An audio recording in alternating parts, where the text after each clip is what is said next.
Hey everybody, welcome to today's podcast. Glad you have made it. Glad you are here. We're going to talk about how to go off and build a rental portfolio, what you need to be looking for, what are some of the myths, all that kind of good stuff. You know, what are some of the things you've got to, some of the objections and the fears you need to overcome, what are the things you need to be looking for, how do you actually accomplish that, all that kind of good stuff. So there's a few things. You know, if you're a brand new entrepreneur, you got some cash laying around, I will tell you that buying real estate, specifically cash flowing real estate, is an amazing opportunity if it's done correctly. I'll give you an example. So I recently bought a piece of property and roughly when I bought it, I put 10% down to acquire the property, the rehab, everything else, right? So basically I bought it, let's call it a $200,000 property. I was able to get financing put in place and only had to put 20 grand down. And I paid another $5,000 for closing costs and all that kind of good stuff. But I'm into this whole investment for 25 grand. And this is a property that is worth $200,000 today in present dollars.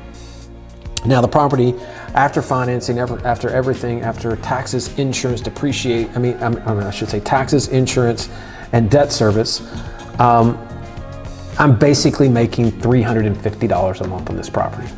So I've got a tenant in place on a $200,000 asset. It's making $350 a month.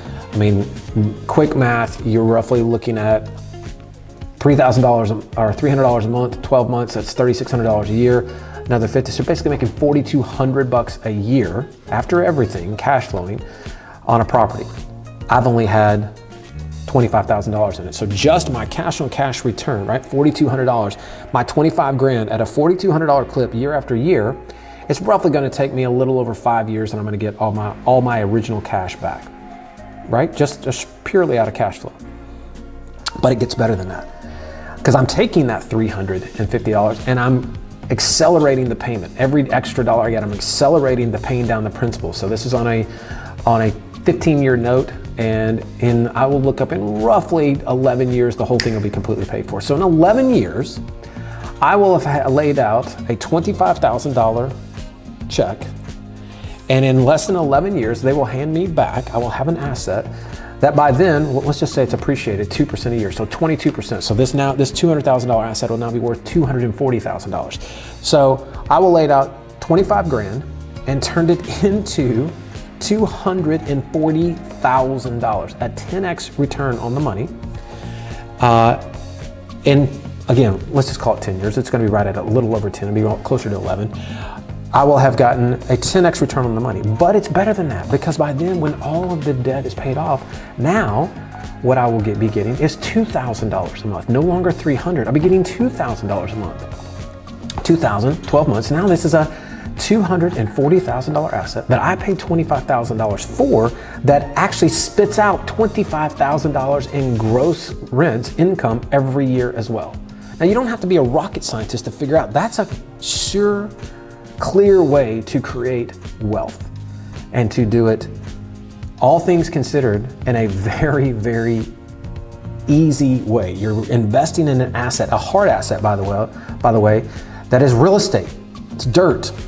You can see it, you can touch it, you can feel it, you can walk through it, right? I mean, it's tangible. It's not some piece of paper that is a stock. It's not some Bitcoin. It's nothing. I mean, this is real.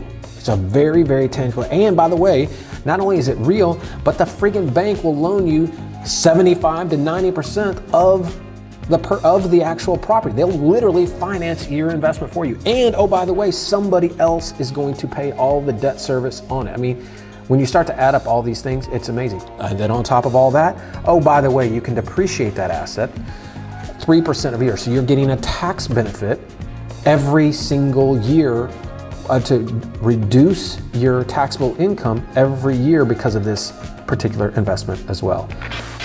In order to do this well, you have to clearly understand that in all likelihood, the best real estate investment properties to do this with are not in your backyard.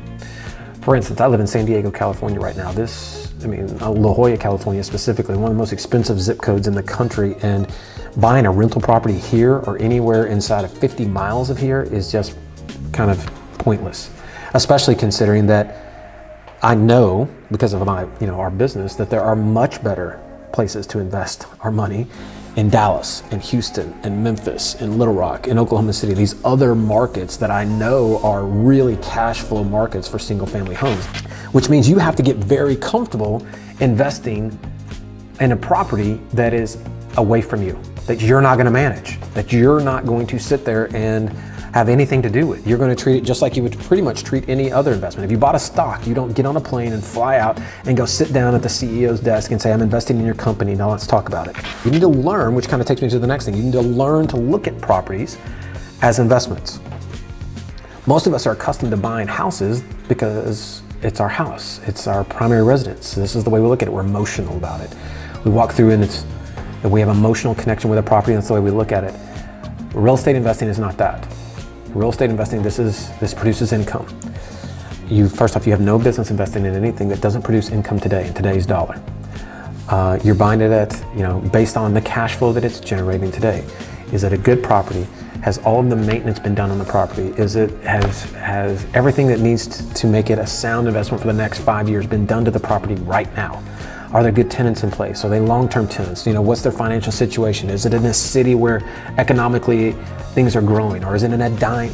there's all these things that kind of play into it, to the point where you're saying, is this a good investment or not? Am I investing in a good